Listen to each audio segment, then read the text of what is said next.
dakikanızı ayırarak hiç tanımadığınız bir kişiye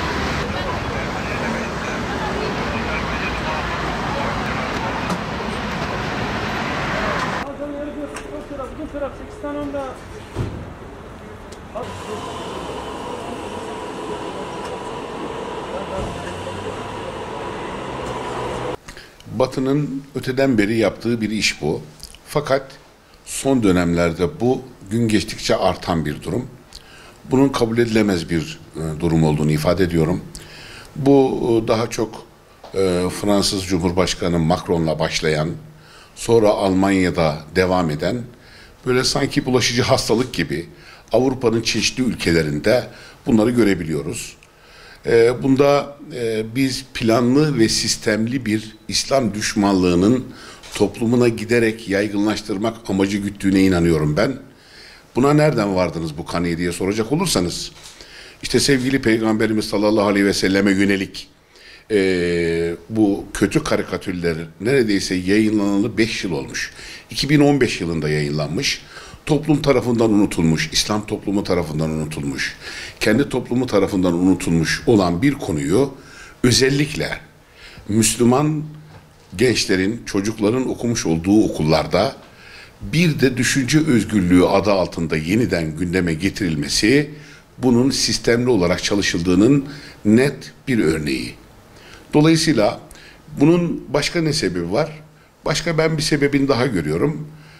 Fransa Cumhurbaşkanı Macron'un hem iç siyasette hem uluslararası politikada başarısız bir çizgi çizmesi, kamuoyu yoklamalarında desteğinin neredeyse yarıya indiğini gördüğü için kendine bir mevzi alma açısından politik bir yaklaşım olarak da Müslümanları düşman olarak belirleyecek, görecek ve kendi toplumunun kendisine desteğini artıracak.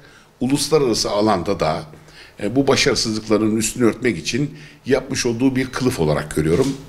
Daha çok önemli bir şey daha söylemek istiyorum aracılığınızla. Bunların İslam düşmanı olduğunun net delili şu: asla düşünce özgürlüğüyle alakası yok.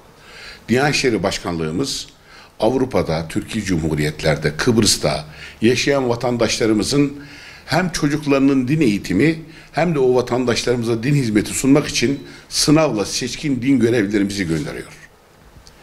Fransa 2020 yılından itibaren bizim görevlilerimize vize vermiyor. Yani bizim onun ülkesinde yaşayan, belki onun vatandaşlığını da Fransız vatandaşlığını da almış Müslüman kardeşlerimizin din hizmetlerini almayla ilgili baskı yapıyor, engel koyuyor. Bu özgürlük nasıl bir özgürlük? Çifte standardın böyle tavan yapmış halidir bu. Dolayısıyla Almanya'da yapılan uygulamanın da aynısı olduğunu görüyorum ben. Uzun zamandır Avusturya bizim din görevlilerimize vize vermiyor ve İslam karşıtlığının en yoğun yaşandığı ülkelerden biri.